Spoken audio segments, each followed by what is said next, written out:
Bismillahirrahmanirrahim. Sous la présidence de son Excellence, M. Ismaël Omar Guelleh, président de la République, chef du gouvernement, a eu lieu ce mardi 21 décembre 2021 la 20e séance du Conseil des ministres. Ont été examinés et approuvés les textes suivants. Ministère de la Justice et des Affaires pénitentiaires chargé des droits de l'homme. Projet d'arrêté portant une composition des membres du Conseil d'administration de l'École nationale d'études judiciaires.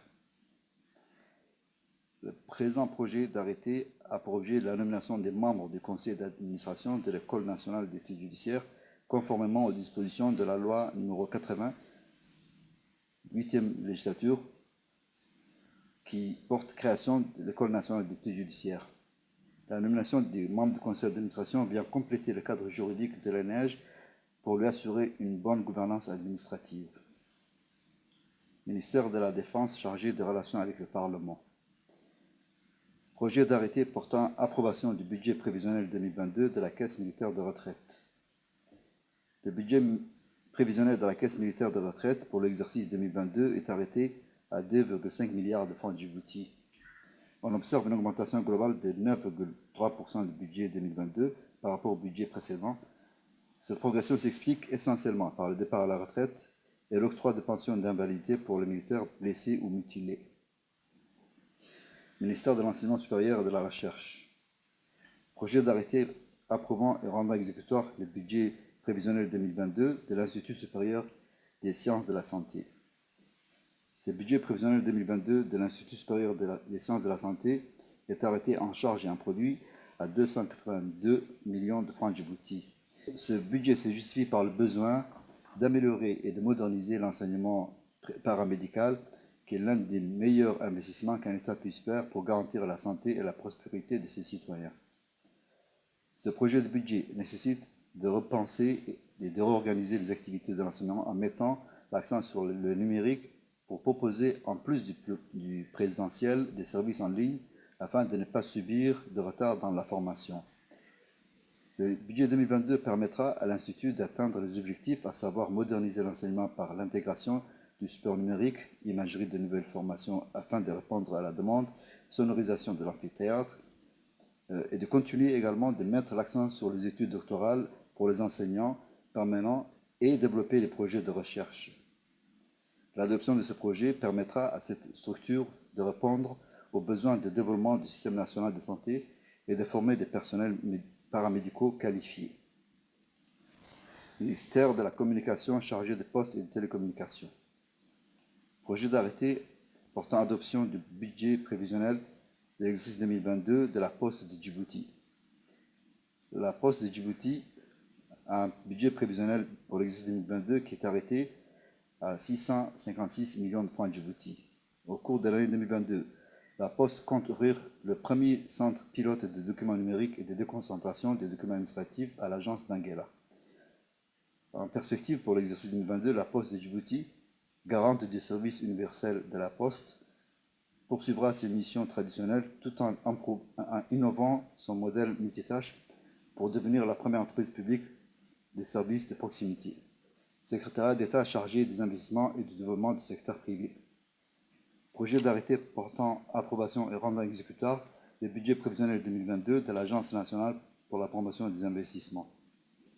Le budget prévisionnel de l'Agence nationale pour la promotion des investissements pour l'exercice 2022 est arrêté en charge et en produit à 198 millions de francs djibouti. L'agence a pour vocation de créer les synergies entre tous les acteurs intervenant dans la promotion et le développement du secteur privé.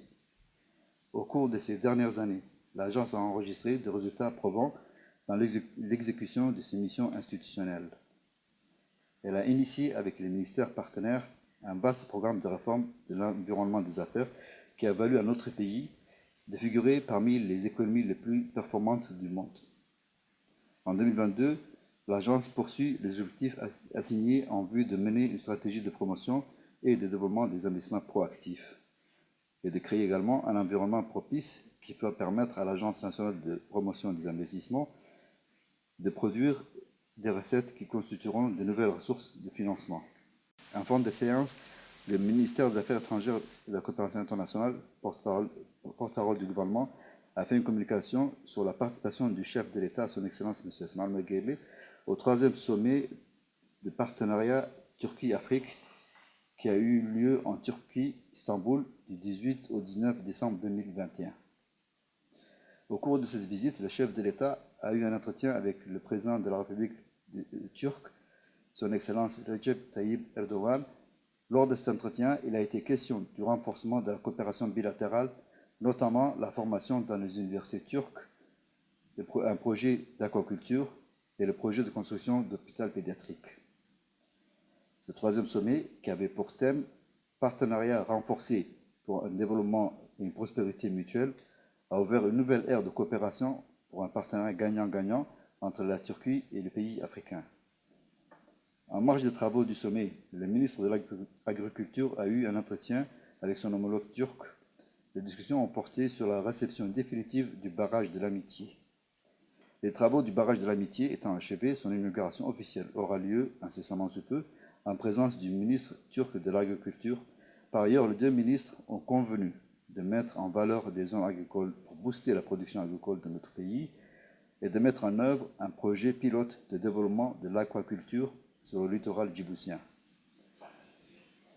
Le ministre de l'économie et des finances chargé de l'industrie a fait un compte-rendu sur sa participation à la 10e conférence ministérielle de l'initiative Corne de l'Afrique. Cette initiative de la Corne de l'Afrique a procédé à la passation du pouvoir après deux années de présidence pour passer le flambeau à son collègue kenyan, son Excellence M. Ukuru Yatani, ministre au Trésor du gouvernement du Kenya, qui s'est tenu à Nairobi du 16 au 18 décembre 2021. Enfin, le ministre des Affaires musulmanes et des Bienworth a fait un compte-rendu sur sa visite de travail qu'il a effectuée au Caire du 5 au 7 décembre 2021. Cette visite s'inscrit dans le cadre du renforcement des relations de coopération avec les institutions religieuses en Égypte et en particulier avec la prestigieuse université Al-Azhar, connue pour son histoire de promotion des valeurs de tolérance, de modération, de culture, de paix et de dialogue. La rencontre du ministre avec son homologue s'est déroulée en présence de notre ambassadeur au Caire, son Excellence M. Ahmed Ali Baré, et du directeur général de l'Institut Al-Wasatiyya et la culture de la paix, M. Al-Hassan Ahmed Abdallah. Je vous remercie de votre attention.